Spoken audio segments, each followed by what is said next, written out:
नमस्कार साथियों, कैसे हैं आप सब लोग। उम्मीद करता हूँ आप सब लोग ठीक होंगे। दोस्तों, हमने 4 क्लासें कर ली हैं, 5 क्लासें कर ली हैं। अब हमारी ये है 6वीं क्लास। ठीक है। 5 क्लासों में हमने मॉडल्स एंड थ्योरीज पढ़े थोड़े बहुत। ठीक है। आगे आने वाली क्लासेस में भी आप लोगों को मॉडल्स एंड थ्योरीज जो कि नेट जेआरएफ के सिलेबस में है वो देखने को मिलेंगी, जिसमें उद्योगों से रिलेटेड जो थ्योरीज हैं वो देखने को मिलेगी। इकोनॉमिक ज्योग्राफी से रिलेटेड जो है, पॉपुलेशन ज्योग्राफी से रिलेटेड होंगी।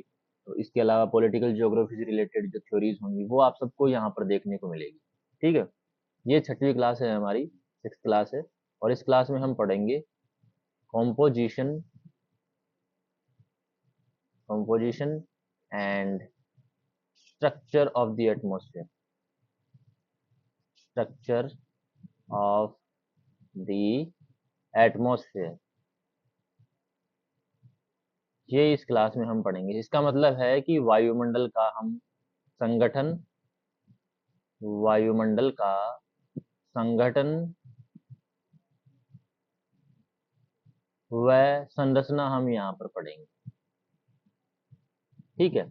तो चलिए शुरू करते हैं बिना समय गवाते हुए। अगर आपने अभी तक हमारे चैनल को सब्सक्राइब नहीं किया है तो चैनल को सब्सक्राइब कर ले और बेल आइकन को प्रेस कर ले, ताकि आगे आने वाली वीडियोस की नोटिफिकेशन आप लोगों को मिल सके। ये जो क्लास है वो NET JRF plus assistant professor के लिए है। इसके लिए है NET JRF plus assistant professor. Okay, ये class NET JRF plus assistant professor के लिए आप लोगों को यहाँ पर देखने को मिलेगी।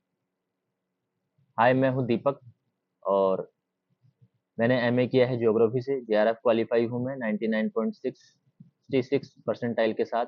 पीएचडी में प्रेजेंट टाइम में चल रही है गवर्नमेंट लोहिया कॉलेज से, चूरू से मेरी पीएचडी चल रही है। ये मैं हूँ और ये मेरा नाम है।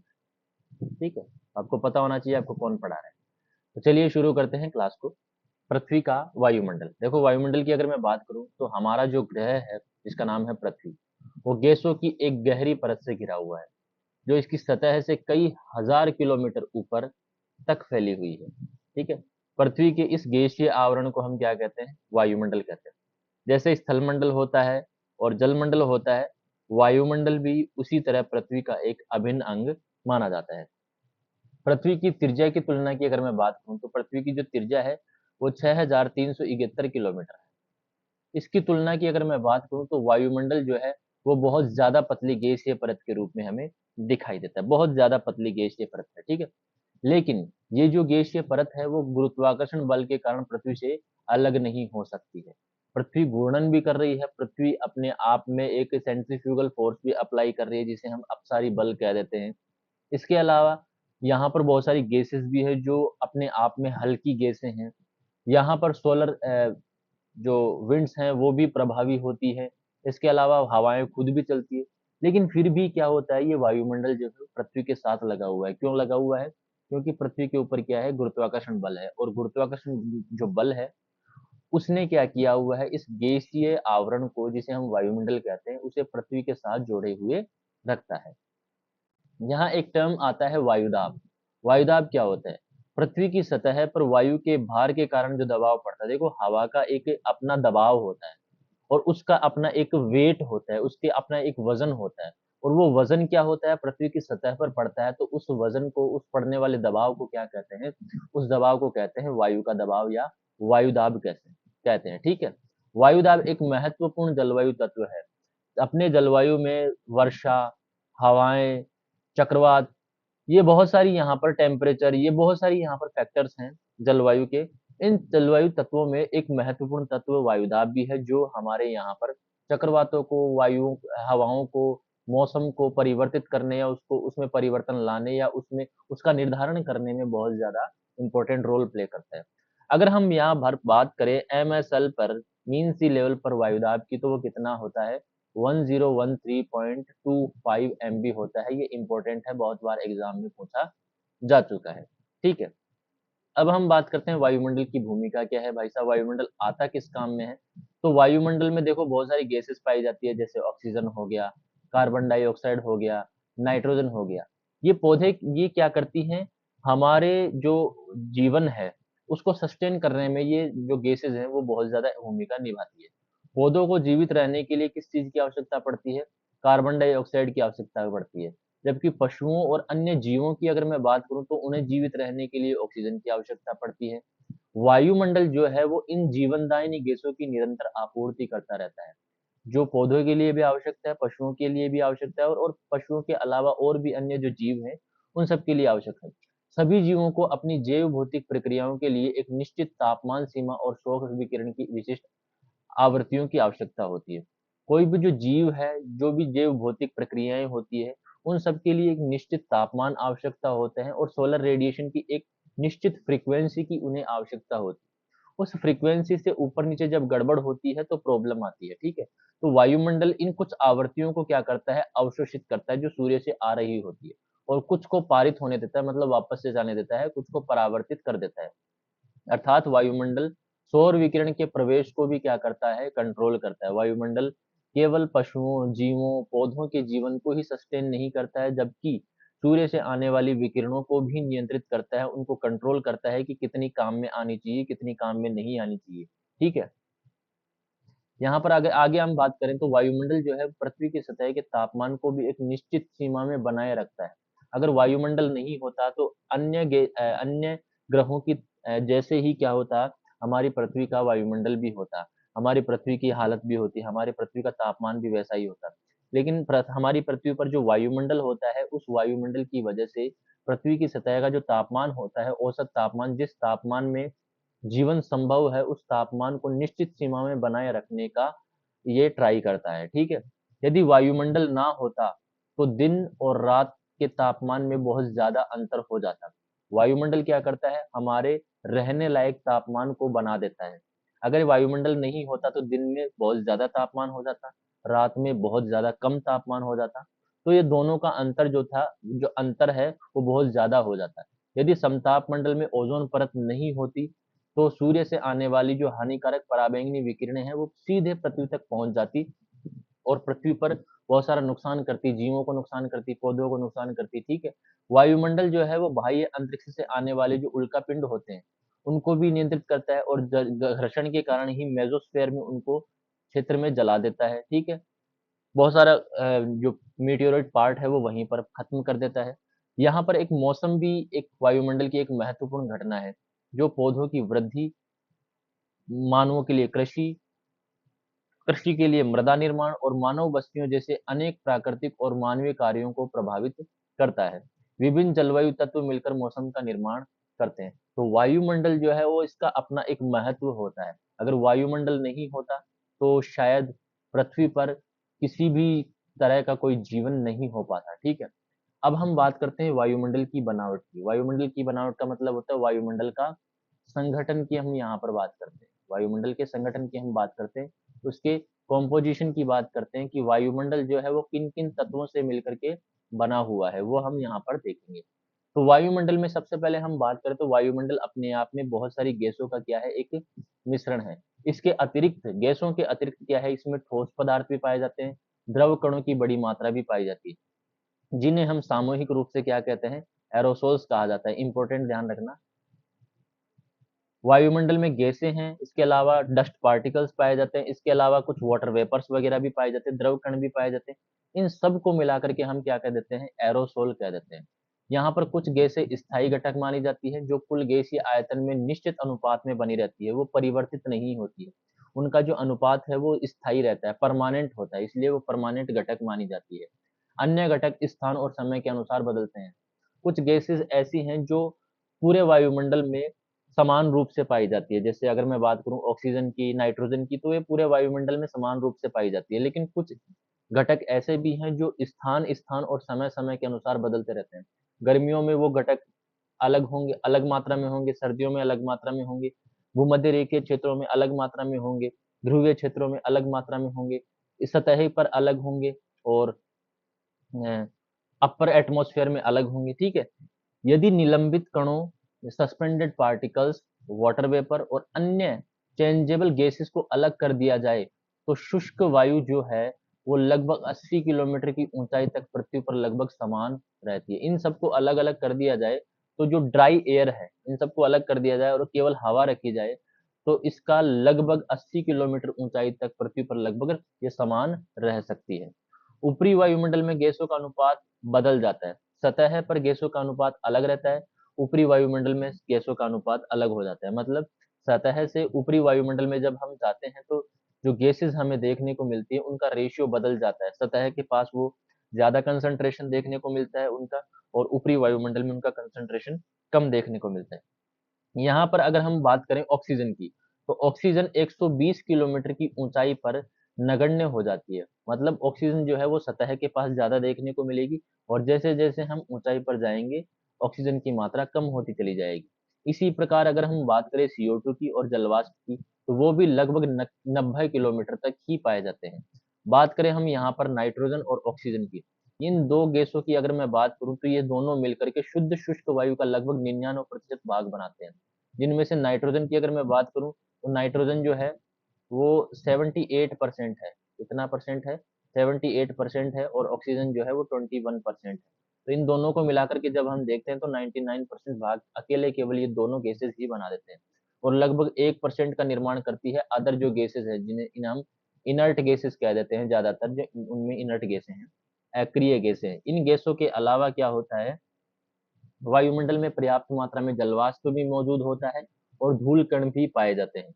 ये ठोस और द्रव कण जो है वो जलवायु की दृष्टि से बहुत ज्यादा महत्वपूर्ण होते हैं। अगर ये ठोस कण और जलवाष्प नहीं होंगे तो वहां पर जलवायु कंडीशंस अलग होंगी, और जहां पर ये होंगे वहां पर जलवायु कंडीशंस अलग होंगी। अब ये देखिए यहाँ पर एक ये बना हुआ है पाई डायग्राम, जिसमें ये 92 ये 78% जो है वो नाइट्रोजन है। यहाँ पर 78.08% तो इस पूरे राउंड में केवल नाइट्रोजन नाइट्रोजन हमें देखने को मिलेगी। उसके अलावा 20.95% जो है वो ऑक्सीजन हमें देखने को मिलती है। इसके अलावा 1% जो है हमें ये देखने को मिलती है। इनमें से 1% में से भी 0.93% जो है वो कौन सी गैस है? आर्गन गैस है। और इसके अलावा बची कुछ जो गैसेस है वो यहाँ पर हमें देखने को मिलेगी, जिनमें जेनॉन है, नियोन है, हाइड्रोजन है, हीलियम है, क्रिप्टॉन है, कार्बन डाइऑक्साइड है। ठीक है, इस तरह की गैसेस हमें देखने को मिलती है यहाँ पर। गैसों के आयतन प्रतिशत की अगर मैं बात करूं, अगर मैं वायुमंडल को 100% लेकर के चलूं, तो इस 100% में कितना किसका प्रतिशत कौन सी गैस का है? ठीक है, तो यहाँ पर हम बात करें तो नाइट्रोजन सबसे ज्यादा है, जो है 78.084%। ठीक है, दूसरी सबसे ज्यादा जो पाई जाने वाली गैस है वो है ऑक्सीजन, 20.946, जिसे हम 20.95% कह देते हैं। 95% हम इसे कह देते हैं। ठीक है, 20.95% हम कह देते हैं। थर्ड नंबर पर जो है वो आर्गन है, ध्यान रखना, 0.93%।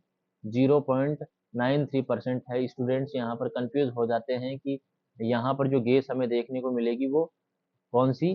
कार्बन डाइऑक्साइड हमें देखने को मिलेगी। ठीक है, इसके अलावा है थर्ड नंबर पे 0.93% आर्गन हो गई। फोर्थ नंबर पे आती है कार्बन डाइऑक्साइड, जो कि कभी कभी लगभग 0.03% हो जाती है, और कभी कभी 0.04% हो जाती है। ठीक है, हम याद करेंगे तो ये वाला याद करेंगे 0.03%। अगर ऑप्शन में ये नहीं है तो 0.04% याद रखिएगा। इसके अलावा नियोन पाई जाती है 0.001818%। हीलियम पाई जाती है 0.00524%। मीथेन पाई जाती है 0.00187%। क्रिप्टॉन पाई जाती है 0.001114%। ठीक है, ये यहाँ से लेकर के यहाँ तक जो है इनका सीक्वेंस ध्यान रखना। यहाँ से यहाँ तक वाला जो ट्रेंड था वो चला गया है। अब यहाँ से क्वेश्चन नहीं आते हैं, यहाँ से क्वेश्चन आते हैं। ठीक है, ध्यान रखिएगा इन चीजों को।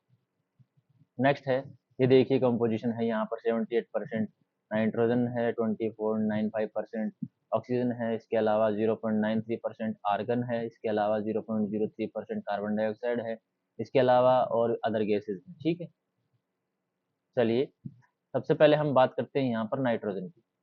नाइट्रोजन नाइट्रोजन वायुमंडल के कुल आयतन का लगभग 78% भाग बनाती है। यह एक रंगहीन, गंधहीन और स्वादहीन गैस है।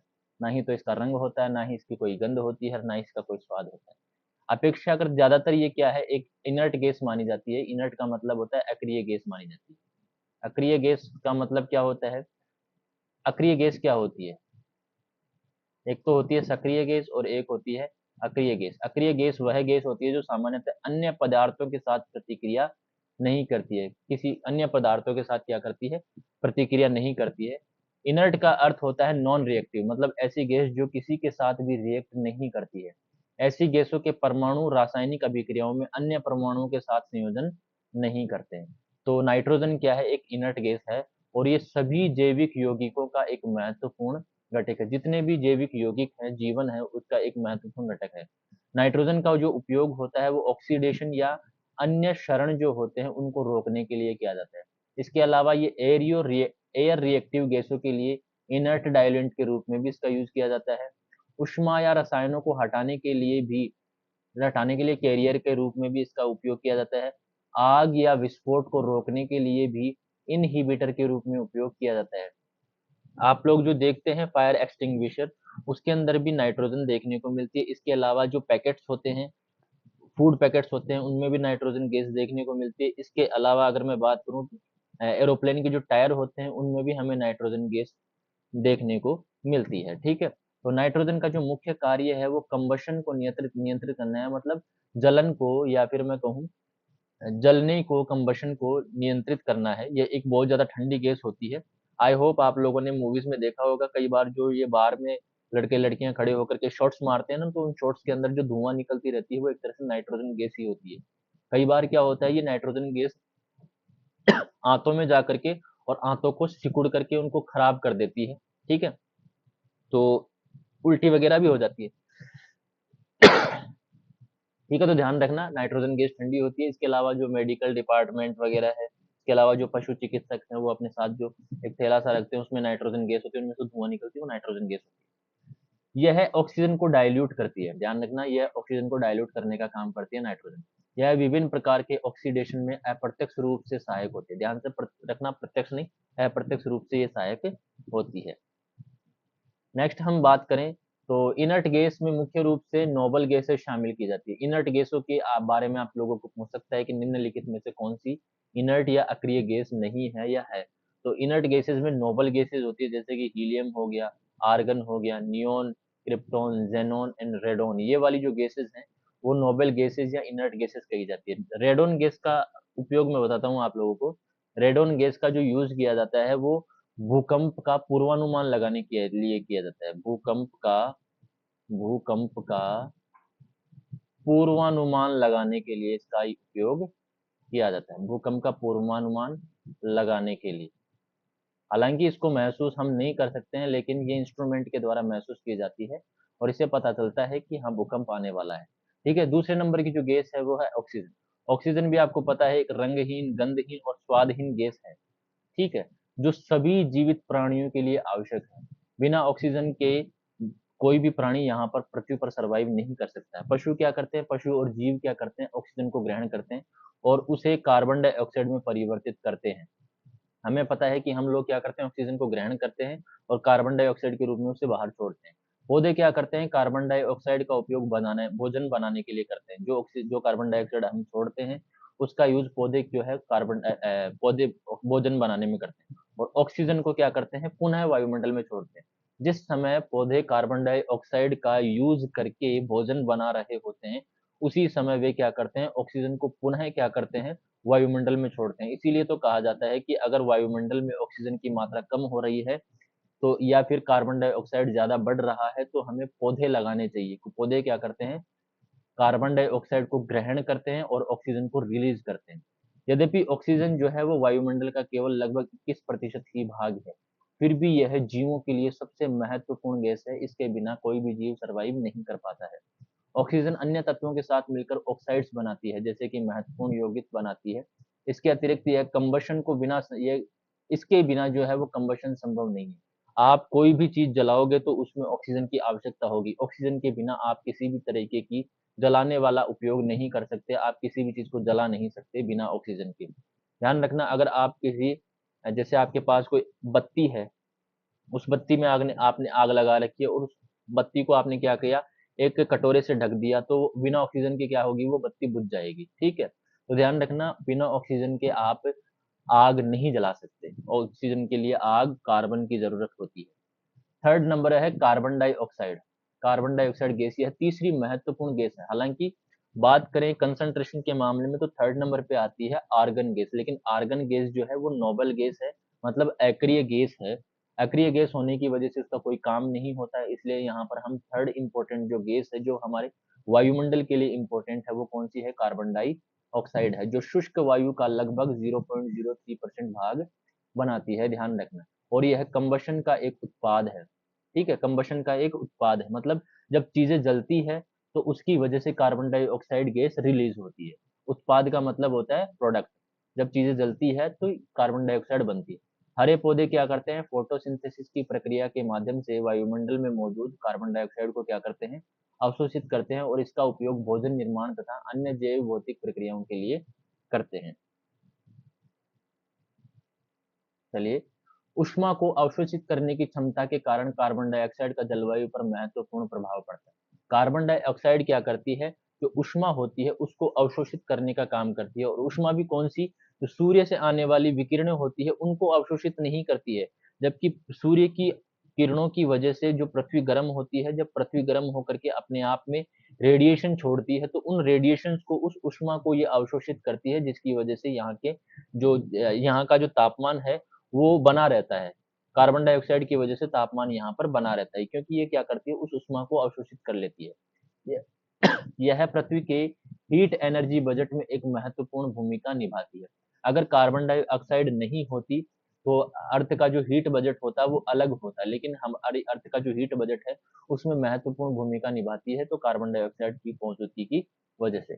फॉसिल फ्यूल, जैसे फॉसिल फ्यूल्स की अगर मैं बात करूं तो जीवाश्म ईंधन जो होते हैं, जैसे कि ऑयल हो गया, कोयला हो गया, नेचुरल गैसेस हो गई, इनके बढ़ते उपयोग के कारण क्या हो रहा है, वायुमंडल में CO2 की मात्रा बहुत तेजी से बढ़ रही है। और वायुमंडल में अधिक कार्बन डाइऑक्साइड का मतलब ये है कि अधिक ऊष्मा का अवशोषण होगा, और अगर अधिक ऊष्मा का अवशोषण होगा तो इससे क्या होगा, वायुमंडल का जो निचला स्तर होगा उसमें तापमान बढ़ जाएगा, और जब तापमान बढ़ जाएगा तो हम यहाँ पर देखेंगे कि गंभीर जलवायु परिवर्तन हमें देखने को मिल सकते हैं, ठीक है। तो कार्बन डाइऑक्साइड बहुत ज्यादा इंपॉर्टेंट गैस है, इसका ज्यादा कंसंट्रेशन ग्लोबल वार्मिंग को ट्रिगर करता है, ध्यान रखना। तो हमें क्या करना है, ज्यादा से ज्यादा पौधे लगाने हैं और कम से कम कंबशन करना है, यानी कि जो फॉसिल फ्यूल्स है, जैसे कि गैस, नेचुरल गैसेस हो गई, इसके अलावा कोयले हो गए, पेट्रोलियम हो गया, लकड़ी वगैरह हो गई, इनको बहुत कम से कम जलाना है, ठीक है, ध्यान रखना। चौथी इंपॉर्टेंट गैस है ओजोन। ओजोन जो है वो वायुमंडल की एक महत्वपूर्ण गैस है, जो वास्तव में ऑक्सीजन का ही एक रूप है, जिसमें दो ऑक्सीजन के स्थान पर तीन परमाणु होते हैं। ऑक्सीजन के दो परमाणुओं के स्थान पर क्या होते हैं, तीन परमाणु होते हैं। ये तो है ओजोन, और ये क्या है, ऑक्सीजन। तो ओजोन में के साथ जब एक ऑक्सीजन के साथ जब ऑक्सीजन का एक और परमाणु मिल जाता है तो क्या बन जाती है, ओजोन बन जाती है। वह यह वायुमंडल में क्या है, असमान रूप से वितरित है। इंपॉर्टेंट लाइन है, ऑक्सीजन, कार्बन डाइऑक्साइड, नाइट्रोजन वायुमंडल में समान रूप से वितरित है, लेकिन ओजोन वायुमंडल में असमान रूप से वितरित है। इसकी जो सांद्रता है सबसे ज्यादा कहाँ पर देखने को मिलती है, वायुमंडल सतह से 20 से 25 किलोमीटर की ऊंचाई के बीच हमें यह देखने को मिलती है। ओजोन जो है वो ऊपरी वायुमंडल में बनती है, ध्यान रखना। ओजोन जो है वो सरफेस पर ना बन करके क्या करती है, ऊपरी वायुमंडल में बनती है और नीचे की तरफ ट्रांसफर होती है। ऊपरी वायुमंडल में बन करके नीचे की ओर परिवाहित होती है। और यह जो है वो एक ब्लैंकेट के रूप यह जो है वो एक सुरक्षा कवच के रूप में काम करती है, जिससे क्या होता है, सूर्य से आने वाली जो हानिकारक अल्ट्रावायलेट रेडिएशन है उन रेडिएशन को ये एब्जॉर्ब कर जाती है, और उन रेडिएशन को पृथ्वी पर आने से रोकती है, और जिसकी वजह से हमारी जो पृथ्वी है वो सुरक्षित रहती है। पृथ्वी पर जो जीव होते हैं वो सुरक्षित रहते हैं। जैसे मान लो ये ओजोन लेयर है, ये ओजोन लेयर क्या करती है, अल्ट्रावायलेट रेडिएशन को एब्जॉर्ब करती है। देखिए जैसे कि यूवीए जो है उसका 5% ये एब्जॉर्ब कर देती है, यूवीसी जो है उसको 100% एब्जॉर्ब कर देती है, यूवीबी जो है उसको 95% ये एब्जॉर्ब करती है। मतलब अल्ट्रावायलेट रेडिएशन का बहुत बड़ा पार्ट ये हमारी पृथ्वी की सतह पर नहीं आने देती है, ठीक है। इसके अलावा अन्य गैसों की अगर मैं बात करूं तो यहाँ पर आर्गन देखने को मिलती है वायुमंडल में, neon, helium, hydrogen, xenon, krypton, methane आदि बहुत कम मात्रा में ये गैसेस पाई जाती हैं। इसके अलावा अगर मैं बात करूं कंपोजिशन में तो यहाँ पर हमें एक जलवाष्प भी देखने को मिलती है। कंपोजिशन में हमने गैसेस देख ली, इसके अलावा यहाँ पर जलवाष्प भी हमें देखने को मिलती है। जलवाष्प जो है वो वायुमंडल की सबसे परिवर्तनशील गैसों में से एक है। हालांकि अगर मैं बात करूं इसकी CO2 की। तो CO2 का जो कंसंट्रेशन है वो पूरी पृथ्वी पर तो बराबर है, लेकिन समय के अनुसार ये बदलता रहता है। औद्योगिक क्रांति से पहले CO2 का कंसंट्रेशन अलग था और प्रेजेंट टाइम में CO2 का कंसंट्रेशन अलग है। ये स्थान के अनुसार बदलती नहीं है, ये स्थान के अनुसार नहीं बदलती, जबकि ये समय के अनुसार बदल जाती है। समय के अनुसार मतलब ये धीरे-धीरे का जो कंसंट्रेशन है CO2 का, वो बढ़ रहा है, ठीक है? तो वो परिवर्तनशील गैसों की श्रेणी में आती है। ध्यान रखना, CO2 भी परिवर्तनशील श्रेणी गैसों की श्रेणी में आती है और जल वाष्प भी जो है वो परिवर्तनशील गैसों की श्रेणी में आती है। ठीक है, जो कुल आयतन का लगभग 2% से 4% होती है। ये एग्जाम में पूछा गया है कि जल वाष्प का मैक्सिमम परसेंट कितना होता है, तो ये 4% तक होती है। ठीक है, जल वाष्प जो है वो वायुमंडल में मैक्सिमम कितनी प्रतिशत तक हो सकती है, 4% तक हो सकती है। और ये स्थान और समय के अनुसार बदलती रहती है। ध्यान रखना, जल वाष्प स्थान व समय के अनुसार बदलती है। शीत, शुष्क और आर्द्र उष्णकटिबंधीय जलवायु में ये क्रमशः अलग अलग होती है। क्या होती है? शीत और शुष्क जो जलवायु होती है वहां पर इसका कंसंट्रेशन कम देखने को मिलता है, 2% के आसपास, 1% के आसपास, इवन 0.5% के आसपास भी ये देखने को मिलती है। या फिर मैं कहूँ पोलर एरियाज में इसका जो कंसंट्रेशन है वो 0.5% से 1% के बीच में रहता है। और वहीं अगर मैं बात करूँ आर्द्र उष्णकटिबंधीय जलवायु की बात करूँ, तो वहां पर इसका जो कंसंट्रेशन है वो 4% के आसपास हमें देखने को मिलता है। तो स्थान और समय के अनुसार ये बदलती रहती है। गर्मियों में जलवाष्प की मात्रा अलग होती है, वर्षा ऋतु में जलवाष्प की मात्रा बढ़ जाती है और सर्दियों में जलवाष्प की मात्रा घट जाती है। ठीक है, और इस टाइम जो अगर मैं बात करूं मई जून की, तो जलवाष्प की मात्रा कम रहती है इस टाइम पर हमारे इंटरकॉन्टिनेंटल पार्ट में, इंडिया के समुद्रों पर नहीं। ठीक है, तो वायुमंडल की लगभग 90% जो जलवाष्प है या नमी है वो पृथ्वी की सतह से लगभग 6 किलोमीटर के भीतर पाई जाती है। इंपॉर्टेंट लाइन है ये भी। वायुमंडल की 90% जनसंख्या जब 90% जो जलवाष्प है वो पृथ्वी की सतह से 6 किलोमीटर की ऊंचाई के भीतर भीतर ही पाई जाती है। कार्बन डाइऑक्साइड की तरह है जलवाष्प भी वायुमंडल की उष्मा को क्या करती है, बनाए रखने में महत्वपूर्ण भूमिका निभाती है। जैसे कार्बन डाइऑक्साइड पृथ्वी से निकलने वाली जो रेडिएशन है उनको ट्रैप करके रोक लेती है, इसी तरह क्या करती है जलवाष्प भी वायुमंडल में उपस्थित जो ऊष्मा है उसको अपने अंदर समाहित करके रखती है, जिसे हम गुप्त ऊष्मा कह देते हैं। ठीक है, तो गुप्त ऊष्मा के रूप में जलवाष्प के अंदर ऊष्मा को ट्रैप करके रखती है जलवाष्प। ठीक है, यह पृथ्वी से निकलने वाली दीर्घ तरंग विकिरण, मतलब जो पृथ्वी से निकलने वाली जो लॉन्ग वेव टेरेस्ट्रियल रेडिएशन है तथा आने वाली जो सौर विकिरण है उसके कुछ भाग को अवशोषित करती है और यहाँ पर तापमान को बढ़ाए रखती है।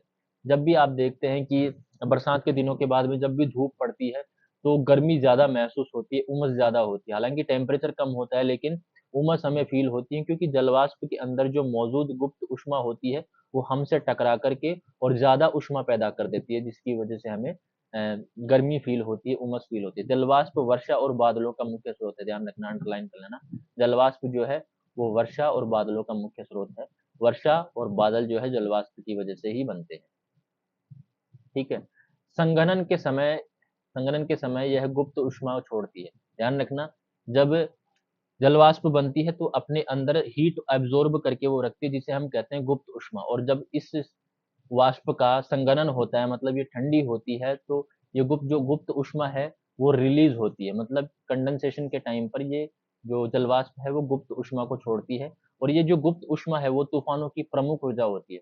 गुप्त ऊष्मा नहीं हो तो तूफान नहीं हो, मतलब जलवाष्प नहीं हो तो तूफान नहीं हो। तो तूफानों की प्रमुख ऊर्जा कौन सी होती है? गुप्त ऊष्मा होती है, लेटेंट हीट ऑफ कंडेंसेशन होती है। वायु की नमी को धारण करने की क्षमता तापमान के साथ सीधे अनुपाती होती है। अंडरलाइन कर लेना इस चीज को, इंपॉर्टेंट होती है। जितना ज्यादा वायु का टेम्परेचर होगा, वायु उतनी ही ज्यादा जलवाष्प या नमी को धारण कर सकती है। और वायु का टेम्परेचर जितना कम होगा, वो वायु नमी को धारण उतना ही कम करेगी। मतलब वायु का टेम्परेचर और उस नमी धारण करने की जो क्षमता होती है उसका बिल्कुल सीधे सीधे अनुपात है। अगर टेम्परेचर ज्यादा है तो नमी धारण करने की क्षमता भी ज्यादा होगी, अगर टेम्परेचर कम है तो नमी धारण करने की क्षमता भी क्या होगी? कम होगी। तो इस लाइन को ध्यान रखना। नेक्स्ट अगर हम बात करें तो है ठोस कण। 6th नंबर पे वायुमंडल में पाई जाने वाली जो पदार्थ है उनमें ठोस कण 6th पार्ट है।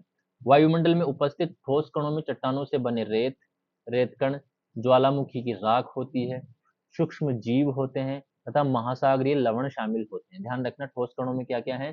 चट्टानों से बने रेत कण मिलते हैं, ज्वालामुखी की राख होती है, सूक्ष्म जीव होते हैं तथा महासागरीय लवण इसमें शामिल होते हैं। ऊपरी वायुमंडल में क्या होता है, ये तो निचले वायुमंडल की बात हो गई, और ऊपरी वायुमंडल की बात करें तो उल्कापिंड जो कि मेसोस्फीयर में आकर के जले थे, वो जले हुए कण भी यहाँ पर पाए जा सकते हैं। ये कण विकिरण को क्या करते हैं, अवशोषित करते हैं, परावर्तित करते हैं और प्रकीर्णित करते हैं। ये जो डस्ट पार्टिकल्स है, सॉलिड पार्टिकल्स है, जिन्हें हम क्या देते हैं, सॉलिड पार्टिकल्स, डस्ट पार्टिकल्स या सॉलिड पार्टिकल्स, ये जो डस्ट पार्टिकल्स और सॉलिड पार्टिकल्स हैं, ये क्या करते हैं, जो सूर्य से आने वाली जो विकिरण होती है उन्हें अवशोषित करती हैं, परावर्तित करती हैं और प्रकीर्णित करती है। मतलब एब्जॉर्ब करती है, रिफ्लेक्ट करती है एंड स्कैटर करती है। इन्हीं के कारण क्या होता है, ये जो डस्ट पार्टिकल्स है, ठोस पार्टिकल्स हैं, इन्हीं के कारण सूर्योदय और सूर्यास्त के समय हमें आकाश लाल और नारंगी दिखाई देता है तथा डॉन और ट्विलाइट की अवधि बनती है। आप देखते हैं डॉन और ट्विलाइट की जो अवधि है वो इन्हीं ठोस कणों की वजह से बनती है। आकाश का जो नीला रंग है वो भी डस्ट पार्टिकल्स द्वारा होने वाले रेले स्कैटरिंग की वजह से हमें दिखाई देता है। यहाँ पर स्कैटरिंग जो है वो 3 प्रकार के होते हैं। एक तो रेले स्कैटरिंग होती है, एक मी स्कैटरिंग होती है और एक होती है रमन स्कैटरिंग। आप लोगों ने ये पढ़े होंगे, अगर नहीं पढ़े हैं तो आप हमारे साथ जुड़े रहिए, मैं आप लोगों को इन सब के बारे में भी प्रैक्टिकल ज्योग्राफी में अच्छी तरीके से पढ़ाऊंगा, ठीक है। तो रेले स्कैटरिंग की वजह से आकाश का हमें नीला रंग दिखाई देता है। एक्चुअल में आकाश नहीं होता, दिन के समय है आकाश जो हमें है वो रेले स्कैटरिंग की वजह से नीला दिखाई देता है, अदरवाइज आकाश केवल ब्लैक होता है जो कि रात में हमें तारों के साथ दिखाई देता है। तो ध्यान रखना, आकाश का नीला रंग किसकी वजह से दिखाई देता है, रेले स्कैटरिंग की वजह से दिखाई देता है। ये इंपॉर्टेंट बात है, एग्जाम में पूछी जा चुकी है, ठीक है। प्रमुख ग्रीन हाउस गैसेस की अगर मैं बात करूं, गैसेस हमने पढ़ ली, जल वाष्प हमने पढ़ लिया, डस्ट पार्टिकल्स या सॉलिड पार्टिकल्स हमने पढ़ लिए। अब हम बात करते हैं कुछ यहाँ पर ग्रीन हाउस गैसेस की। तो ग्रीन हाउस गैसेस में नाम आता है कार्बन डाइऑक्साइड का, ओजोन का। ओजोन भी ध्यान रखना ग्रीन हाउस गैस होती है, जब ये अल्ट्रावायलेट रेडिएशन को एब्जॉर्ब करती है तो वहां के टेम्परेचर को बढ़ा देती है, ठीक है। मीथेन हो गई, इसके अलावा जलवाष्प भी अपने आप में ग्रीन हाउस गैस की तरह कार्य करती है। कार्बन डाइऑक्साइड क्या करती है, सौर विकिरण के लिए तो पारदर्शी होती है, लेकिन जब पृथ्वी से विकिरण निकलती है तो ये उनके लिए क्या कर जाती है, अपारदर्शी बन जाती है, इसलिए इसे ग्रीन हाउस इफेक्ट में महत्वपूर्ण भूमिका निभाती है। ओजोन की बात करें तो यह भी एक महत्वपूर्ण ग्रीन हाउस गैस है, यद्यपि इसकी मात्रा जो है वो सतह पर बहुत कम होती है, ठीक है। मीथेन की एक बात करें तो यह एक महत्वपूर्ण ग्रीन हाउस गैस है जो जैविक पदार्थों और पशु अपशिष्ट के विघटन से उत्पन्न होती है। जलवाष्प की बात करें तो इसको हमने पढ़ लिया है कि यह परिवर्तनशील गैस है।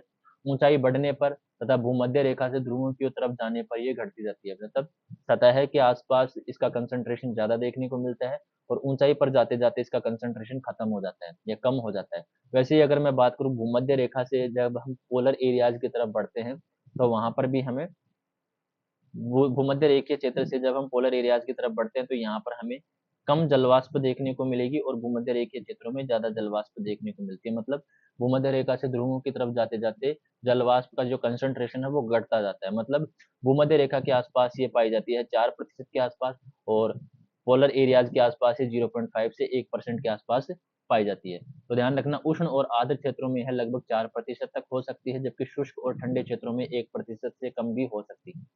जलवाष्प सौर विकिरण के कुछ भाग को क्या करती है, अवशोषित करती है। जलवाष्प सौर विकिरण के कुछ भाग को भी अवशोषित करती है तथा पृथ्वी की ऊष्मा को बनाए रखती है। यह एक प्रकार के कंबल की तरह कार्य करती है, मतलब पृथ्वी के अंदर की गर्मी को अंदर बनाए रखती है, बाहर की गर्मी को बाहर बनाए रखती है, जिससे पृथ्वी नहीं तो अधिक ठंडी होती है और नहीं अधिक गर्म होती है। यह वायुमंडल में स्थिरता और अस्थिरता में भी महत्वपूर्ण योगदान देती है। लाइन जो है वो लास्ट ध्यान रखना इंपॉर्टेंट है। वायुमंडल की स्थिरता और अस्थिरता में सबसे महत्वपूर्ण योगदान किसका होता है, जलवाष्प का होता है। ओके, चलिए आगे चलते हैं। वायुमंडल की संरचना, वायुमंडल का जो कॉम्पोजिशन था, उसका जो संगठन था वो हमने पढ़ लिया। अब हम बात करते हैं structure of the atmosphere. Structure of the atmosphere मतलब वायुमंडल में किस तरीके से गैसेस का परतों का अलाइनमेंट है वो हम यहाँ पर हम पढ़ेंगे, ठीक है। तो वायुमंडल को विभिन्न विभिन्न परतों में अध्ययन किया जाता है, जहाँ प्रत्येक परत की अपनी विशेषता होती है। वायुमंडल के बारे में जो आधुनिक ज्ञान है वो रॉकेट्स, रडार और सैटेलाइट से प्राप्त सूचनाओं पर आधारित है, ठीक है। वायुमंडल की प्रभावी ऊंचाई जो है वो समुद्र तल से लगभग 16 से 29,000 किलोमीटर तक मानी जाती है। ध्यान रखना, 16 से 29,000 किलोमीटर तक मानी जाती है। लेकिन अगर मैं बात करूं, यह लगभग 80 किलोमीटर तक का भाग सबसे महत्वपूर्ण है। 800 किलोमीटर तक का भाग सबसे महत्वपूर्ण है। लगभग 50% वायुमंडल 5.6 किलोमीटर की ऊंचाई के भीतर पाया जाता है। इंपॉर्टेंट लाइन है। वायुमंडल का 50% जो कंसंट्रेशन है वो 5.6 किलोमीटर की हाइट तक ही पाया जाता है। उसके बियॉन्ड जो है वो अदर 50% पाया जाता है। और लगभग 97% जो वायुमंडल है वो 29 किलोमीटर तक की ही ऊंचाई तक सीमित है। ये दोनों लाइन जो है वो आप लोगों के लिए इंपॉर्टेंट है, ध्यान रखना। वायुमंडल का 50% वायुमंडल की सतह से लेकर के 5.6 किलोमीटर की हाइट तक पाया जाता है, और वायुमंडल का 97% भाग सतह से 29 किलोमीटर तक की हाइट तक ही पाया जाता है। वायुमंडल की अगर मैं बात करूं तो इसकी ऊपरी सीमा निश्चित नहीं है, परंतु इसमें लगभग 10,000 किलोमीटर तक माना जाता है इस ऊपरी सीमा को। पृथ्वी का वायुमंडल गोलाकार परतों के रूप में व्यवस्थित है। पृथ्वी के चारों तरफ ये, जैसे मान लो ये पृथ्वी है, तो इसके चारों तरफ ये वायुमंडल जो है वो गोलाकार परतों के रूप में व्यवस्थित है, इस तरह से। ठीक है, ये अंतरिक्ष हो गया यहाँ पर। ओके, चलिए, तापमान और वायुदाब के आधार पर वायुमंडल को 4 मुख्य परतों में विभाजित किया जाता है। हालांकि प्रेजेंट टाइम में एक मुख्य परत और है, जिसे हम एक्सोस्फेयर कह देते हैं, एक्सोस्फेयर। लेकिन एक्सोस्फेयर को इसमें इसमें इंक्लूड नहीं करते हैं, क्योंकि इसमें वायुदाब जो है वो ना के बराबर होता है। तो वायुदाब के आधार पर इसे हम इन 5 परतों में इंक्लूड नहीं करते हैं। तो 4 जो परतें हैं वो ट्रोपोस्फेयर है, स्ट्रेटोस्फेयर है, मेसोस्फेयर है, थर्मोस्फेयर है। लेकिन जहां कहीं भी अगर ये प्रश्न आए कि तापमान और वायुदाब के आधार पर वायुमंडल को कितनी मुख्य परतों में विभाजित किया गया है, तो वो 5 मुख्य परतों में विभाजित किया गया है। तो 5 ही आपको करके आना है। नाम क्या है? सबसे नीचे वाली जो परत है उसे हम कहते हैं ट्रोपोस्फेयर। उससे ऊपर वाली जो परत है उसे हम कहते हैं स्ट्रेटोस्फेयर। उससे ऊपर वाली जो परत है उसे हम कहते हैं मेसोस्फेयर। और उससे ऊपर वाली जो परत होती है उसे हम कहते हैं थर्मोस्फेयर। और सबसे ऊपर जो परत होती है उसे हम कह देते हैं एक्सोस्फेयर। एक्सोस्फेयर की कोई बाउंड्री नहीं है वहां पर एक्चुअल में। थर्मोस्फेयर की बाउंड्री पाई जाती है, एक्सोस्फेयर की कोई बाउंड्री नहीं है, वो खुला जो अंतरिक्ष होता है उसके अंदर होती है। ठीक है, तो ये 5 परतें जो है वो ध्यान रखना, ऊंचाई के आधार पर भी ध्यान रखना। सबसे नीचे वाली ट्रोपोस्फेयर, दूसरे नंबर वाली स्ट्रेटोस्फेयर, तीसरे नंबर वाली मेसोस्फेयर, चौथे नंबर वाली थर्मोस्फेयर और 5वें नंबर वाली एक्सोस्फेयर। ठीक है, और यहाँ पर सबसे पहले हम बात करते हैं ट्रोपोस्फेयर की, जिसे हम कहते हैं क्षोभ मंडल। जिसे हम क्या कह देते हैं? क्षोभ मंडल कह देते हैं। ये सबसे निचली परत होती है। ठीक, इसे हम, ट्रोपोस्फेयर का जो अर्थ होता है वो होता है जोन ऑफ मिक्सिंग। ट्रोपोस्फेयर का जो अर्थ होता है उसे क्या कहते हैं? Zone of mixing. यानी कि यह वायुमंडल की सबसे निचली परत है। ठीक है, ध्यान रखना, जो पृथ्वी की सतह से ध्रुवों पर लगभग 60 किलोमीटर और भूमध्य रेखा पर लगभग 16 किलोमीटर तक फैली हुई है। ध्यान रखना, भूमध्य रेखा पर इसकी हाइट जो है वो ज्यादा है, और ध्रुवों पर इसकी जो हाइट है वो कम है। भूमध्य रेखा पर इसकी जो हाइट है वो 16 किलोमीटर के आसपास होती है, और ध्रुवों पर जो इसकी हाइट है वो 6 किलोमीटर के आसपास होती है। ठीक है, इसके अलावा कई बार ये देखा जाता है कि ध्रुवों पर इसकी जो हाइट है वो 8 किलोमीटर के आसपास देखने को मिलती है, और भूमध्य रेखा पर इसकी ऊंचाई जो है वो 18 किलोमीटर के आसपास। अलग अलग बुक्स में जो है वो अलग अलग दी गई है। एनसीईआरटी में जो दिया गया है वो ये दिया गया है, 18 और 8 कितने होते हैं? 18 प्लस 8 होते हैं 26, और 26 किलोमीटर का आधा जो आता होता है उसे हम कहते हैं 13 किलोमीटर। तो अगर हम बात करें तो ट्रोपोस्फेयर की जो एवरेज हाइट है, ट्रोपोस्फेयर की जो एवरेज हाइट है वो क्या है? 13 किलोमीटर है। ध्यान रखना, ये क्वेश्चन भी पूछा गया है। औसत ऊंचाई, क्षोभ मंडल की औसत ऊंचाई कितनी है? 13 किलोमीटर है। ठीक है, भूमध्य रेखा पर इसकी मोटाई ज्यादा होती है, क्योंकि वहां पर गर्म वायु अधिक ऊपर तक उठती है। भूमध्य रेखा पर कन्वेक्शन करंट चलती है, इसलिए वहां की जो गर्म वायु है बहुत ज्यादा ऊंचाई तक जाती है। इसलिए ट्रोपोस्फेयर में इसकी जो हाइट है वो बहुत ज्यादा है। कितनी है? 16 से लेकर के 18 किलोमीटर तक इसकी हाइट पाई जाती है। और भूमध्य ध्रुवों की तरफ अगर हम देखें तो वहां पर किसी भी तरह का कोई कन्वेक्शन करंट्स वहां पर नहीं उठता है, और सेंट्रीफ्यूगल फोर्स भी बहुत ज्यादा कम अप्लाई होता है, इसलिए वहां पर इसकी जो हाइट है वो 6 से 8 किलोमीटर की हाइट तक ही पाई जाती है। टोटल एवरेज हाइट की अगर मैं बात करूँ तो वो 13 किलोमीटर औसत ऊंचाई देखी जाती है क्षोभ मंडल की। ठीक है, इस परत में ऊंचाई के साथ तापमान लगभग 6.5 डिग्री सेंटीग्रेड प्रति किलोमीटर की दर से घटता है। 6.5 किलोमीटर, यानी कि अगर हम बात करें नॉर्मल लैप्स रेट की, तो वो कितनी है, 165 मीटर की हाइट पर 1 डिग्री सेल्सियस टेम्परेचर कम होता है। और अगर वहीं मैं बात करूँ किलोमीटर की, तो 1 किलोमीटर की हाइट पर 6.5 डिग्री सेल्सियस टेम्परेचर कम होता है, ध्यान रखना। जिसे हम क्या कह देते हैं, नॉर्मल लैप्स रेट कहते हैं, सामान्य पतन दर हम इसे कह देते हैं। इस परत में फॉग, क्लाउड, जितने भी मीटेरोलॉजिकल इवेंट होते हैं, ड्यू, फ्रॉस्ट, रेनफॉल, टर्बुलेंसेस, एडीज जैसी जो घटनाएं होती है वो यहाँ पर होती है। इसे कन्वेक्शन रीजन भी या कन्वेक्टिव रीजन भी कहा जाता है, क्योंकि कन्वेक्शनल जो प्रोसेसेस होती है, कन्वेक्शनल जो एक्टिविटीज होती है, वो यहीं तक सीमित रहती है। इसके बियॉन्ड स्ट्रेटोस्फेयर में, मेसोस्फेयर में कन्वेक्शनल एक्टिविटीज नहीं होती है। ठीक है, ध्यान रखना। ट्रोपोस्फेयर को वेदर का ट्रोपोस्फेयर को वेदर का क्षेत्र भी कहा जाता है, मौसम का क्षेत्र, मतलब जितनी भी मौसमी घटनाएं होती है वो क्षोभ मंडल की होती हैं, क्योंकि सभी cyclones, anti cyclones, storms, precipitation, जो वर्षा वर्षण वगैरह होती है, वो सभी यहीं पर होते हैं। ठीक है, सभी जलवाष्प और ठोस कण इसी परत में पाए जाते हैं। सभी जलवाष्प और ठोस कण जो है वो क्षोभ मंडल में ही पाई जाती है, इसलिए मौसम और ऋतुओं से अत्यधिक यह प्रभावित होता है। ट्रोपोस्फेयर का जो ऊपरी भाग होता है, यहाँ से लेकर के यहाँ तक भाग होता है, उसे ट्रोपोपोज कहते हैं। ट्रोपोस्फेयर का जो ऊपरी भाग होता है वो ट्रोपोपोज कहलाता है, जो लगभग 1.5 किलोमीटर मोटा होता है। ध्यान रखना, ट्रोपोपोज की हाइट ध्यान रखना 1.5 किलोमीटर है। ट्रोपोपोज की ऊंचाई ध्यान रखना भूमध्य रेखा पर लगभग 16 से 18 किलोमीटर होती है, 16 से 18 किलोमीटर, और ध्रुवों पर 6 से 8 किलोमीटर होती है। ठीक है, ध्यान रखना, यह ट्रोपोपोज और स्ट्रेटोस्फेयर के बीच सीमा का कार्य करता है। ध्यान रखना, यहाँ पर तापमान लगभग स्थिर रहता है। ट्रोपोपोज का मतलब हो जाए, जो ट्रोपोस्फेरिक जो कंडीशंस होती है वो यहाँ पर रुक जाती है। यहाँ पर स्ट्रेटोस्फेयर जो है, स्ट्रेटोस्फेयर और ट्रोपोस्फेयर के बीच ये काम करती है। देखिए यहाँ पर देखिए, ये तो ये रहा स्ट्रेटोस्फेयर और ये है ट्रोपोस्फेयर। इन दोनों के बीच में जो ये बाउंड्री का काम करती है, ये बाउंड्री ही क्या कहलाती है, ट्रोपोपोज कहलाती है। ठीक है, ट्रोपोपोज कहलाती है।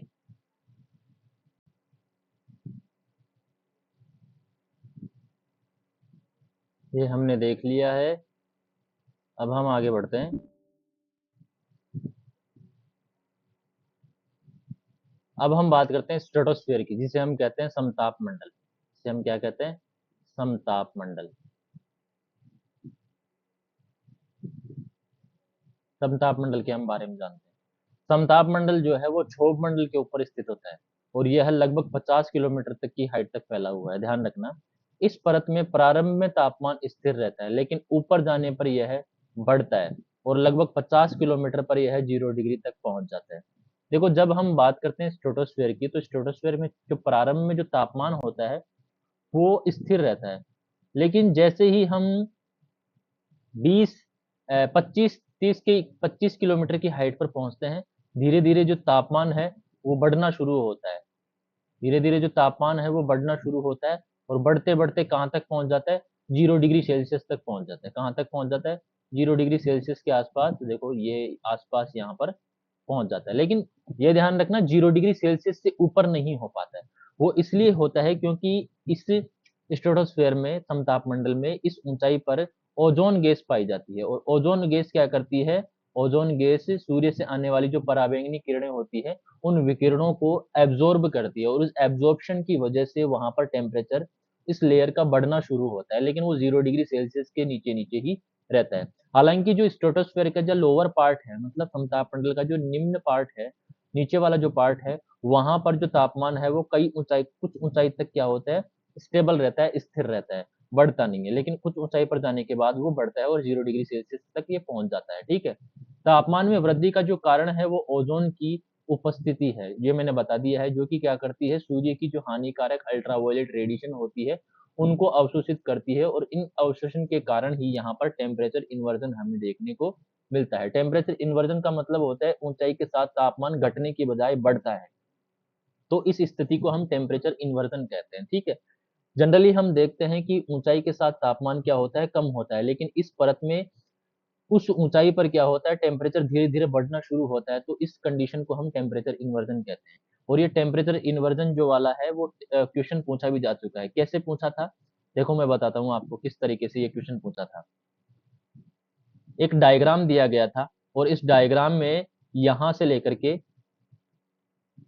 यहां से लेकर के ठीक है, यहां से लेकर के और यहां तक का जो पोर्शन है वो दिया गया था इस तरीके से, और ऑप्शन दिए गए थे कि ये कंडीशन किस तरीके की है। तो ये कंडीशन जो है यहाँ पर देखो, ये टेम्परेचर इन्वर्जन की है, मतलब यहाँ पर टेम्परेचर बढ़ रहा है और यहाँ पर टेम्परेचर बढ़ रहा है। तो टेम्परेचर इन्वर्जन की ये कंडीशन थी, तो इस तरह का क्वेश्चन आया हुआ है, डायग्राम दे करके पूछा गया है। ठीक है, ध्यान रखिएगा। इसके अलावा अगर हम स्ट्रेटोस्फेयर की बात करें, समतापमंडल की बात करें, तो इसकी कुछ और विशेषताएं कि यह परत लगभग बादल रहित होती है, जिसमें यह हवाई जहाजों के लिए उपयुक्त होती है। जो हवाई जहाज होती है, जो एरोप्लेन्स होती है, वो स्ट्रेटोस्फेयर के लोअर पार्ट्स में उड़ती है। इसी कारण क्या होता है, विमान लोअर स्ट्रेटोस्फेयर की निम्न समतापमंडल या अपर ट्रोपोस्फेयर में उड़ते हैं, क्योंकि इस ऊंचाई पर क्या होता है, बादल बहुत कम बनते हैं या न के बराबर बनते हैं, जहां मौसम क्या रहता है, शांत रहता है। कभी कभी इस परत में भी, कभी कभी स्ट्रेटोस्फेयर में भी नेक्रियस क्लाउड यानी कि मदर ऑफ पर्ल क्लाउड्स भी पाए जाते हैं। ध्यान रखना, ये इंपॉर्टेंट लाइन है। ये लाइन जो है वो एग्जाम में पूछी गई है। समताप मंडल में पाए जाने वाले क्लाउड्स कौन से हैं? नेक्रियस क्लाउड्स या मदर ऑफ पर्ल्स क्लाउड इन्हें कहा जाता है। या मदर ऑफ पर्ल्स क्लाउड कहाँ पर पाए जाते हैं?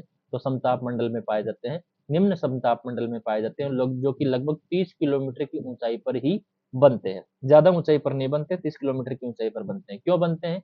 क्योंकि कई बार जो कन्वेक्शन करंट्स है वो स्ट्रेटोस्फेयर तक पहुंच जाती है, तो जलवाष्प का थोड़ा बहुत पार्ट वो वहां पर पहुंच जाता है और आइस क्रिस्टल्स के रूप में ये बादल वहां पर मौजूद होते हैं। स्ट्रेटोस्फेयर का ऊपरी भाग जो है वो स्ट्रेटोपोज कहलाता है, जो लगभग 45 से 50 किलोमीटर की ऊंचाई पर होता है। और स्ट्रेटोपोज जो होता है वो स्ट्रेटोस्फेयर प्लस मेसोस्फेयर यानी कि समताप मंडल प्लस मध्य मंडल के बीच में एक सीमा होती है। ठीक है, यहाँ पर अगर हम बात करें मेसोस्फेयर की, तो मेसोस्फेयर जो है स्ट्रेटोस्फेयर के ऊपर स्थित होता है, स्ट्रेटोपोज के ऊपर होता है। स्ट्रेटोपोज एक सीमा होती है मेसोस्फेयर और प्लस स्ट्रेटोस्फेयर के बीच में।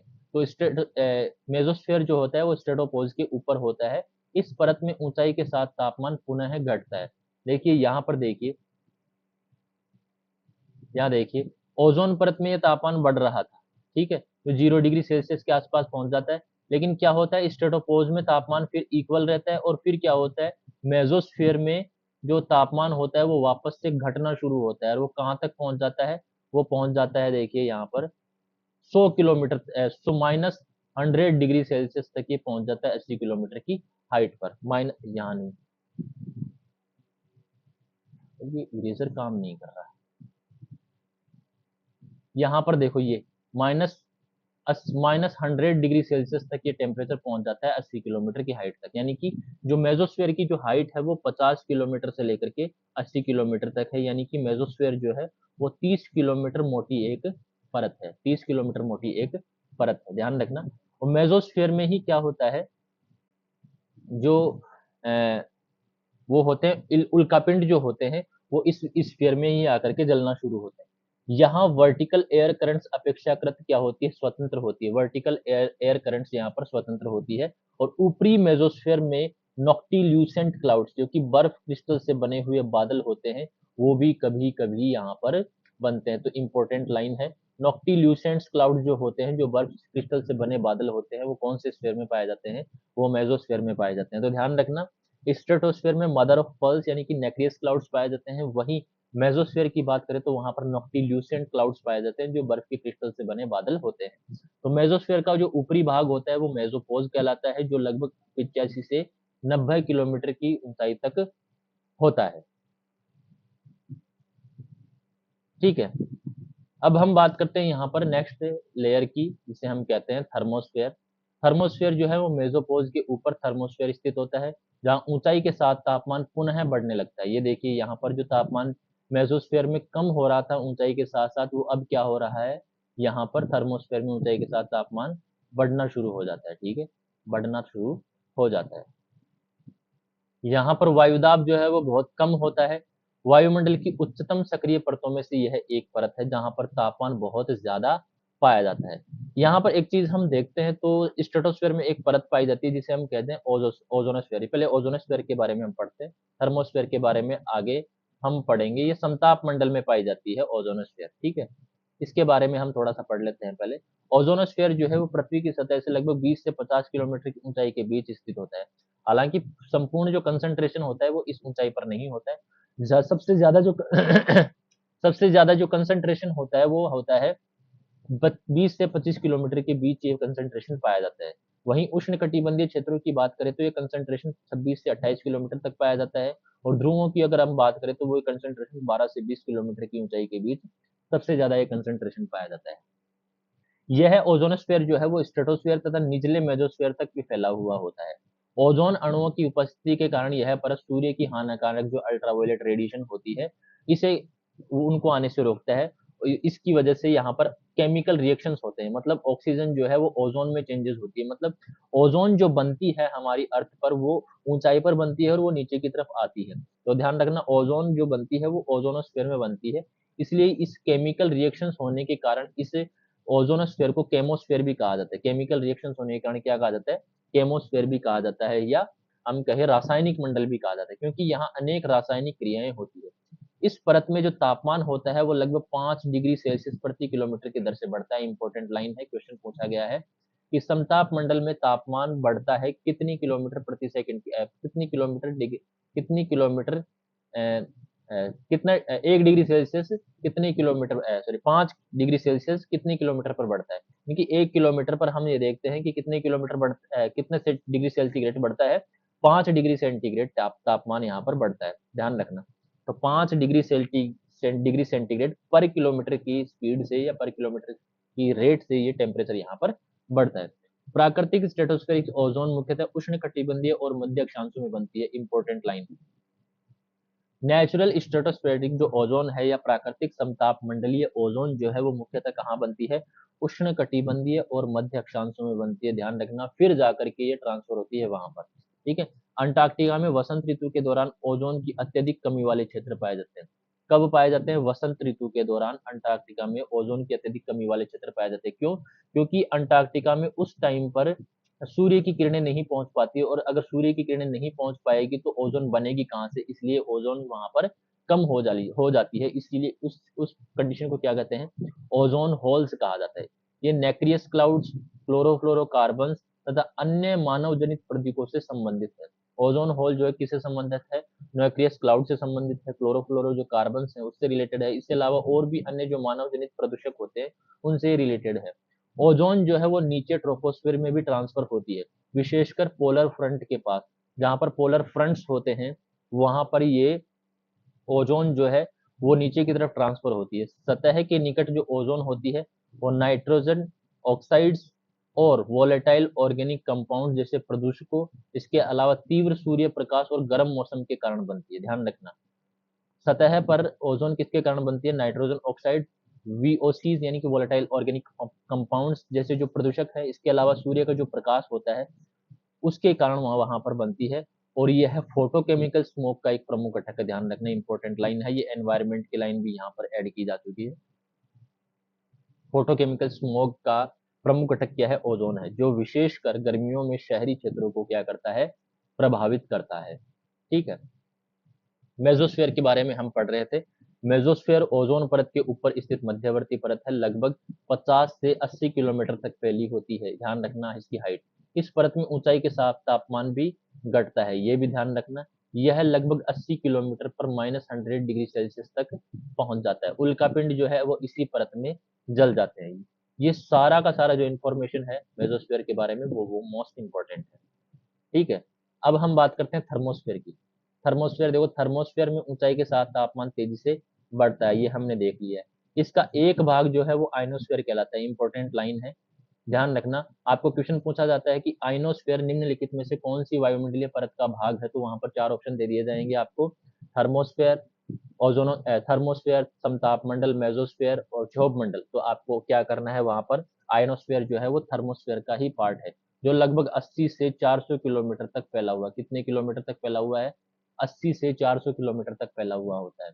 यह परत रेडियो तरंगों के प्रसारण में सहायक होती है, ध्यान रखना। आयनोस्फीयर जो है वो रेडियो तरंगों के प्रसारण में सहायक होती है। यहाँ से डायरेक्ट क्वेश्चन बना हुआ है कि निम्नलिखित में से कौन सी परत रेडियो तरंगों के प्रसारण से संबंधित है, तो वो है कौन सी? आयनोस्फीयर या थर्मोस्फीयर। क्योंकि यह उन्हें पृथ्वी की ओर परावर्तित करती है। जो रेडियो तरंगे पृथ्वी से वायुमंडल में जाती है, वो थर्मोस्फेयर में, इस आयनोस्फेयर में मौजूद जो पार्टिकल्स होते हैं उनसे वापस टकरा करके वापस आ जाती है पृथ्वी पर। इस परत में दबाव जो है अत्यंत कम होता है, एयर प्रेशर जो है वो बहुत ज्यादा कम होता है, इसलिए यहाँ पर उच्च तापमान होने के बावजूद भी व्यक्ति को गर्मी महसूस नहीं होती है।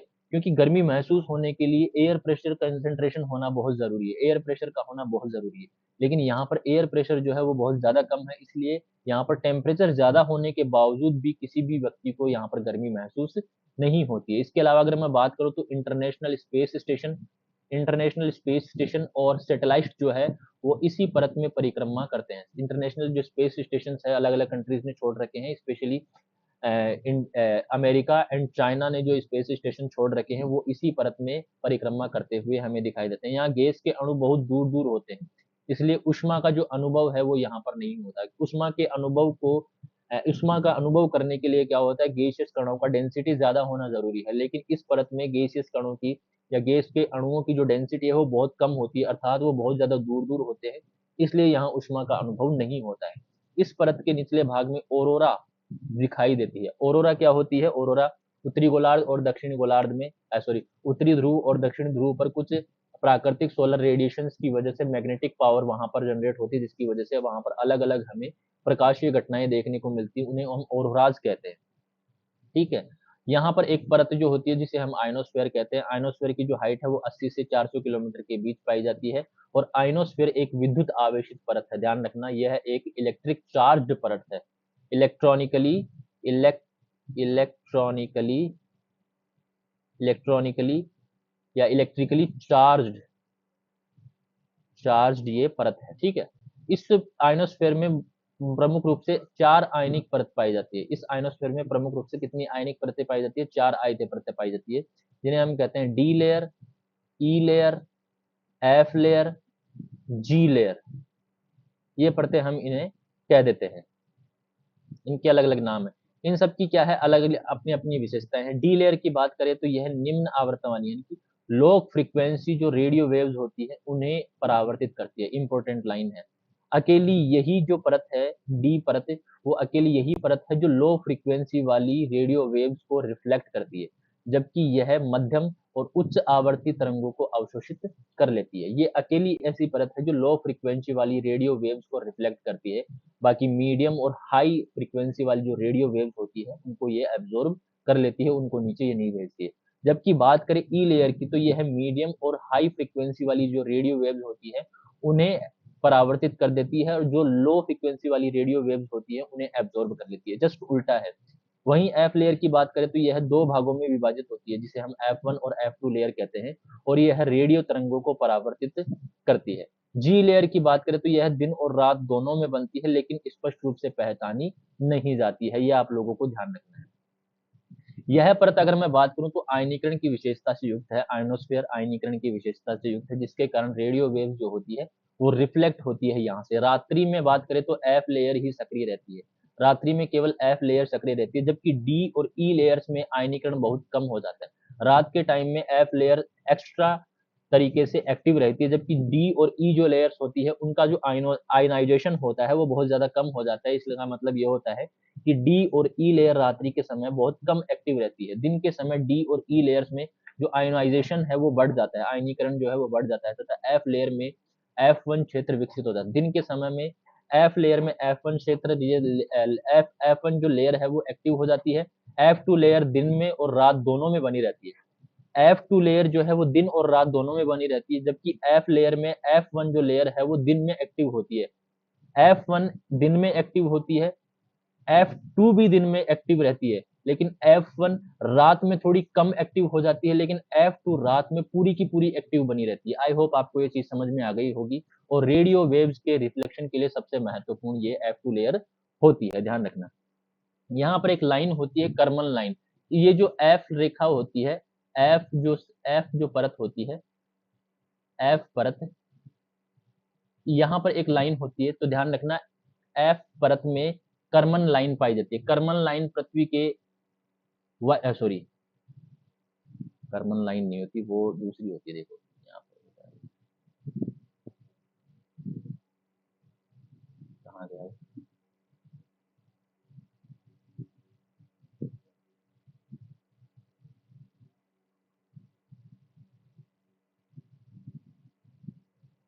इसे हम पढ़ लेते हैं। देखो, कर्मन लाइन पृथ्वी के वायुमंडल और बाह्य अंतरिक्ष के बीच की सीमा को दर्शाती है, लगभग 100 किलोमीटर की ऊंचाई पर स्थित होती है। सबसे इंपॉर्टेंट बात याद रखना, कर्मन लाइन किससे रिलेटेड है? सबसे पहली बात तो ये वायुमंडल से रिलेटेड है। कौन सी परत से रिलेटेड है? ये थर्मोस्फेयर से रिलेटेड है। थर्मोस्फेयर में कौन सी परत से रिलेटेड है? आयनोस्फेयर से रिलेटेड है। ठीक है। और इसके अलावा कर्मन लाइन जो है, कर्मन रेखा, वो ई परत से रिलेटेड है। देखो मैं यहां पर लिख देता हूं, कर्मन लाइन जो है,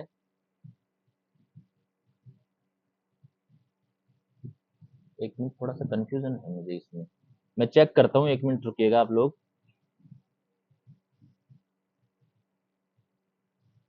क्योंकि कैनली हेविसाइड लेयर और कर्मन लाइन ये दोनों है यहाँ पर, और कौन सी किससे रिलेटेड है वो मैं देखता हूँ। कर्मन लाइन कौन सी लेयर लेयर से रिलेटेड? शायद ये ई जो लेयर है उससे रिलेटेड है। 100 किलोमीटर की हाइट पर है ये, और थर्मोस्फेयर में है।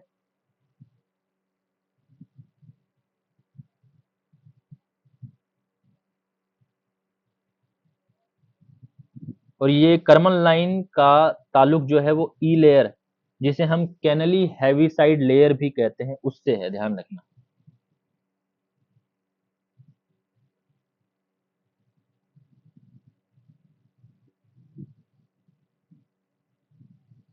यहाँ पर एफ लेयर को भी कुछ नाम से जाना जाता है। हाँ, अब पता चल गया मुझे। देखो, कर्मन लाइन जो है वो ई लेयर से रिलेटेड है।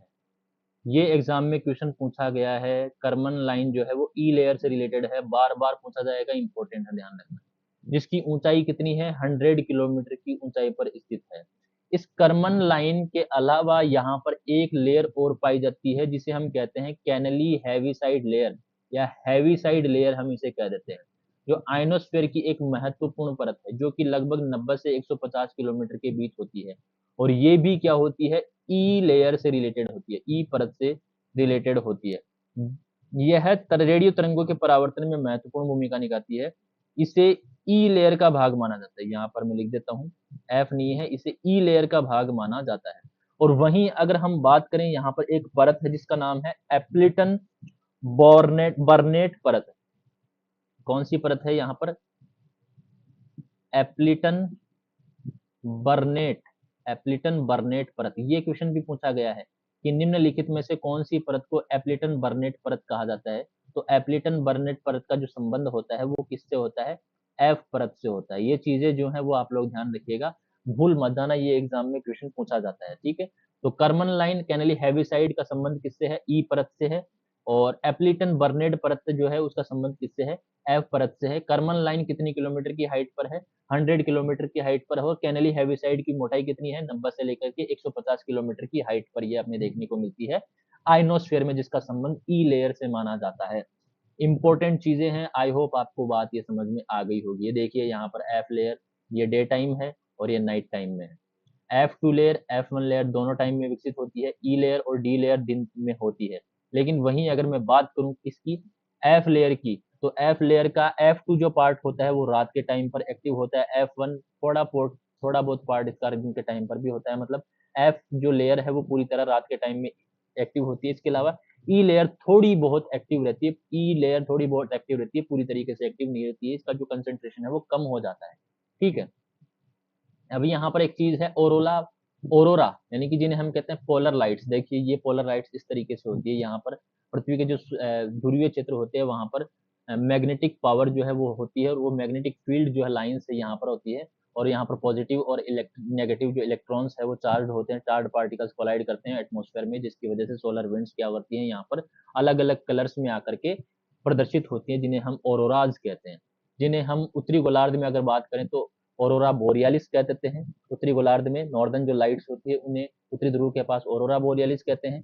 और दक्षिणी ध्रुव में इन्हें ऑरोरा ऑस्ट्रेलियस कहते हैं, जो सदर्न लाइट्स होती है। ठीक है, ऑरोरा एक प्राकृतिक प्रकाशीय परिघटना होती है, नेचुरल लाइट फेनोमेना होता है, जो पृथ्वी के ध्रुवीय क्षेत्रों में दिखाई देता है। ध्यान रखना, ऑरोरा। ऑरोरा कैसे बनती है? ऑरोरा बनने की प्रोसेस यहाँ पर देखो। ऑरोरा का निर्माण मुख्यतः सन और अर्थ इंटरेक्शन के कारण होता है। सन अर्थ इंटरेक्शन के कारण होता है। कैसे?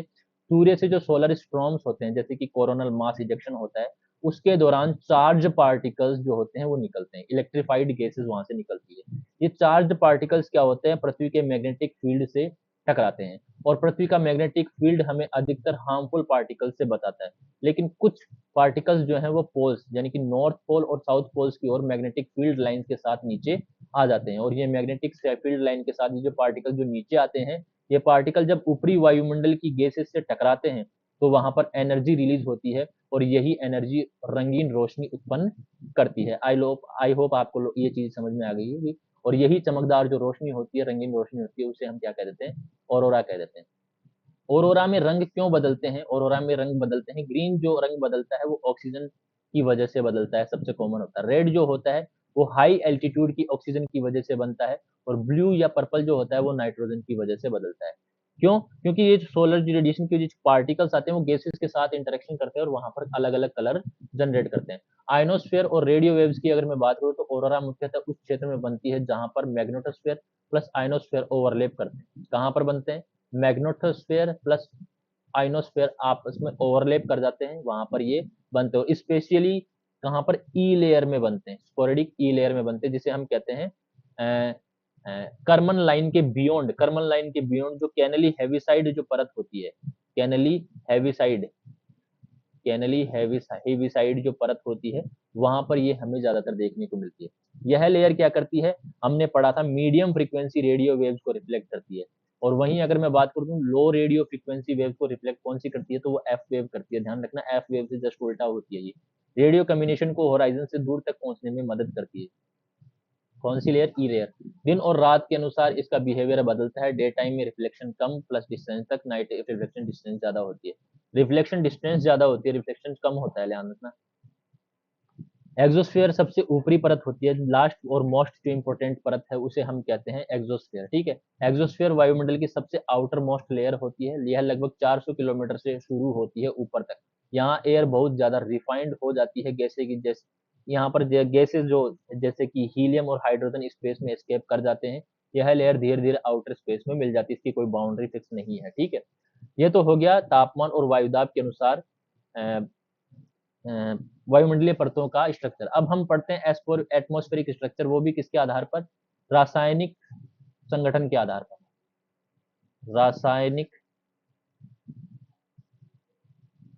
रासायनिक संगठन, रासायनिक संगठन के आधार पर वायुमंडल की जो संरचना है वो हम पढ़ेंगे। ठीक है, तापमान और वायुदाब के आधार पर हमने पढ़ लिया। ये देखिए, ये है रासायनिक संगठन के आधार पर। ठीक है, ये डायग्राम देख लीजिएगा आप लोग। मैं बढ़ता हूँ आगे। Air composition of earth atmosphere by volume excluding water vapour. Nitrogen 78%, oxygen 20.95%, carbon 0.04%, argon 0.93%। वायुमंडल को केमिकल कंपोजिशन मतलब रासायनिक संगठन के आधार पर मुख्यतः दो भागों में विभाजित किया जाता है। कौन कौन से? होमोस्फेयर में विभाजित किया जाता है, प्लस हेट्रोस्फेयर में इससे विभाजित किया जाता है। हेट्रोस्फेयर मतलब सममंडल और विषम मंडल। कौन कौन से? यहाँ पर हम बात करें तो सममंडल और दूसरा है विषम मंडल। यहां से भी प्रश्न बनता है, विषम मंडल। ठीक है, सममंडल की अगर मैं बात करूं तो यह है वायुमंडल का निचला भाग है, जहां गैसों का मिश्रण लगभग क्या रहता है? समान रहता है। और गैसों के समान मिश्रण की वजह से ही इसे क्या कहा जाता है? सममंडल कहा जाता है। इसकी विशेषताओं की अगर मैं बात करूं तो इसकी जो ऊंचाई होती है वो 80 से 90 किलोमीटर तक की हाइट होती है। और हमें पता है 80 से 90 किलोमीटर की जो हाइट होती है वो कौन सी परत की हाइट होती है? वो होती है मेसोस्फीयर की जो हाइट होती है वो होती है। यानी कि इसमें सममंडल में हम कौन कौन से परतों को शामिल करते हैं? क्षोभ मंडल को, समताप मंडल को, प्लस मध्य मंडल को इसमें हम शामिल करते हैं। इसमें गैसों का अनुपात जो होता है वो लगभग स्थिर रहता है।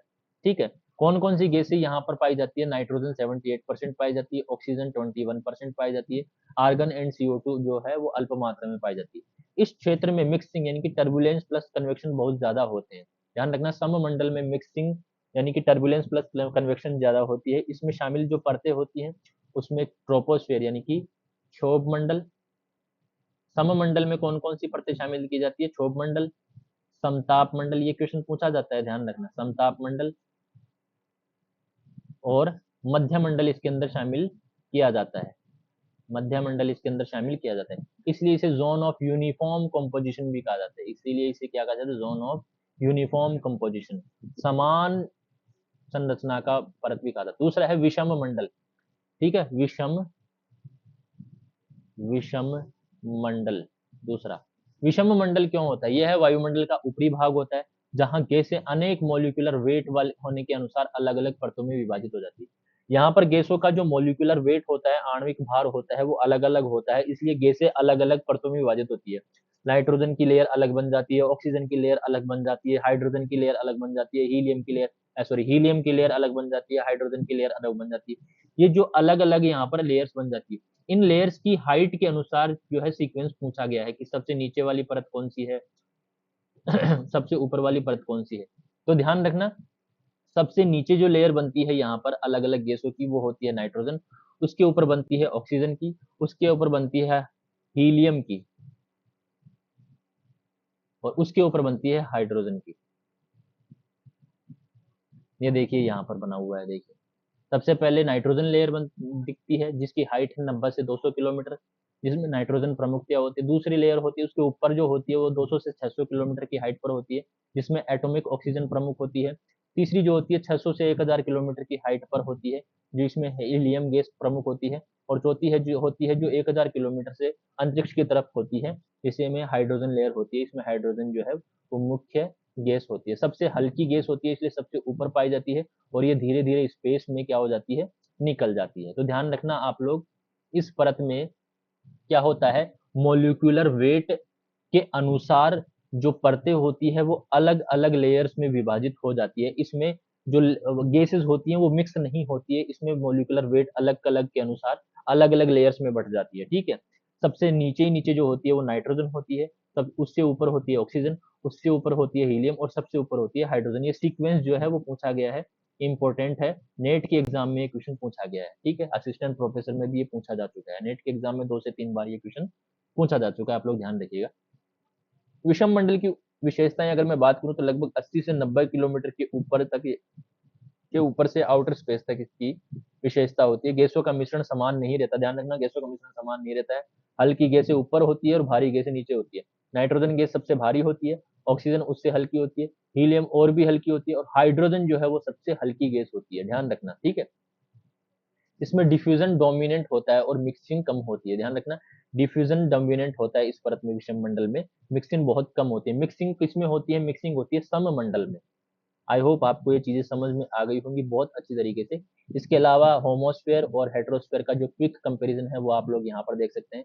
कॉम्पोजिशन की बात करें तो होमोस्फेयर यूनिफॉर्म कॉम्पोजिशन पाया जाता है, और हेट्रोस्फेयर में नॉन यूनिफॉर्म, इसलिए इसे सममंडल कहते हैं, और इसीलिए इसे क्या कहते हैं?